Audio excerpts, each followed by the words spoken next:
একজন বাবা তার সন্তানকে ডেকে বললেন, এই নাও, এই ঘড়িটা আজ আমি তোমাকে দিলাম। আমাকে দিয়েছিলেন তোমার দাদা। ঘড়িটা 200 বছর আগের। তবে ঘড়িটা নেওয়ার আগে তোমাকে একটা কাজ করতে হবে। ছেলে বলল, কি কাজ বাবা? ঘড়িটা রাস্তায় নিয়ে পাশের ঘড়ির দোকানে যাবে, তাদের বলবে এই ঘড়ি তুমি বিক্রি করতে চাও, কত দাম দেবে শুনে এসো। ছেলেটি তাই করল। ঘড়িটা রাস্তার পাশের একটা ঘড়ির দোকানে বিক্রি করতে নিয়ে গেল। সে ফিরে এলে তার বাবা বলল, ঘড়ির দোকানদার কত টাকা দিতে চাইল? 100 টাকা বাবা। ঘড়িটা নাকি অনেক পুরাতন তাই।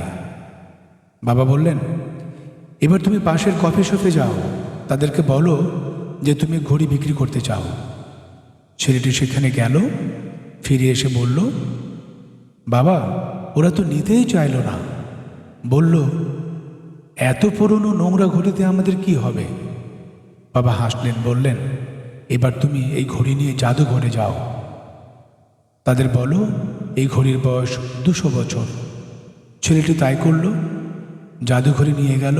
সেখান থেকে ফিরে এসে বলল, বাবা ওরা তো ঘড়িটা দেখে চমকে উঠেছে, তার এই ঘড়ির দাম বাবদ 1 লক্ষ টাকা দিতে চাইল আমাকে।